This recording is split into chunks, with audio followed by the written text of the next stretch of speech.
প্রিয় শিক্ষার্থীরা, আজকে আমরা সমাধান করব তোমাদের পাঠ্য বইয়ের অনুশীলনীর সমস্যাগুলো।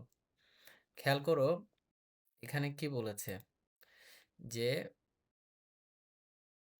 নিচের কোনটি অমূলদ সংখ্যা? দেখো, এই যে 0.3 পৌনঃপুনিক, এটা একটা মূলদ সংখ্যা, ঠিক আছে? আবার আমরা যদি √16/9 এটাকে ভাঙি, তাহলে এটাকে ভাঙা যায়, তাহলে এটাও মূলদ সংখ্যা। আবার এটাকেও ভাঙা যায়, এটাও মূলদ সংখ্যা, কিন্তু এটাকে ভাঙা যায় না। 5/√3 এটাকে ভাঙা যায় না। আর এই √3 অমূলদ সংখ্যা তো এমনিতেই আছে, তোমরা জানো সবাই। তাই এটাই হচ্ছে আমাদের অমূলদ সংখ্যা, ঠিক আছে? তাহলে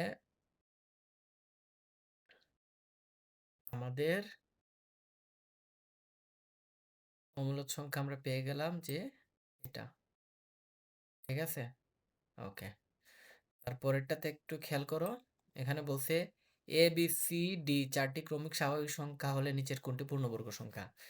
একটা জিনিস খেয়াল করো, তোমাদের উদাহরণ 2 বলা হয়েছিল, তোমাদের এই পাঠ্য বইয়ের উদাহরণ 2 বলা হয়েছিল যে এবি চারটি ক্রমিক স্বাভাবিক সংখ্যার গুণফলের সাথে এক যোগ করলে সেটি পূর্ণবর্গ সংখ্যা হয়। তাহলে এই যে চারটা সংখ্যা এবিসিডি একসাথে আছে, মানে সেটা গুণ, আর তার সাথে এক যোগ করা হয়েছে, ইট মিনস এটা একটা পূর্ণবর্গ সংখ্যা হয়ে গেল।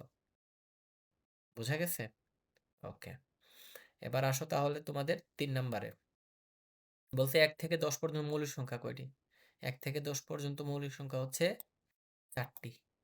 তোমরা হিসাব করে দেখো, 4টিই পাবে। আবার এখানে বলছে কি, এ ও বি দুইটি পূর্ণ সংখ্যা হলে এ স্কোয়ার প্লাস বি স্কোয়ারের সাথে নিচের কোনটি যোগ করলে যোগফল একটি পূর্ণবর্গ সংখ্যা হবে? Very simple. A square plus b square আছে, সূত্র হতে হলে এটাতে আর কি প্রয়োজন? প্লাস 2ab প্রয়োজন। 2abটা নাই, যোগ করতে বলছে কত যোগ করলে, এখানে বলছে না কত যোগ করলে, এই যে 2ab যোগ করতে হবে। আমরা যদি 2ab যোগ করি তাহলে কি হবে? A square plus b square plus 2ab যোগ করলে এটা হয়ে যাবে a plus b whole square. A plus b whole square মানে এটা পূর্ণবর্গ সংখ্যা। ক্লিয়ার? ওকে, তারপরে হচ্ছে এই যে এখানে দেখো 5 নাম্বার বলছে প্রমাণ করো যে প্রতিটি সংখ্যা অমূলদ। তাহলে প্রতিটি সংখ্যা অমূলদ সেটা আমি তোমাদেরকে করিয়ে দেখিয়েছি, ঠিক আছে? তোমাদের পাঠ্য বইয়ের পৃষ্ঠা নাম্বার 5 এর 1 নাম্বার কাজ দেখিয়েছি, ওখানে আমি করিয়েছি তোমাদেরকে মেবি, দেখি, দেখো, তোমাদেরকে করিয়েছিলাম কত দিয়ে? ঠিক আছে, এখানে বলা হয়েছে প্রমাণ করো যে √3 একটি অমূলদ সংখ্যা। ওকে, আমি তোমাদেরকে করিয়েছিলাম √3 দিয়ে।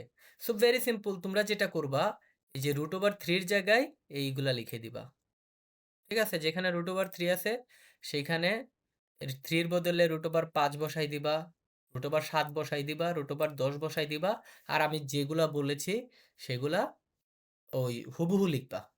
তাহলেই তোমাদের প্রমাণ হয়ে যাবে। তারপরে যদি কোনো কিছু বুঝতে অসুবিধা হয় প্রশ্ন করবা, আমি আনসার দেওয়ার চেষ্টা করব, ঠিক আছে? আনসারের মাধ্যমে তোমাদের সমস্যা সমাধান করার চেষ্টা করব। আশা করি তোমরা বুঝতে পেরেছো।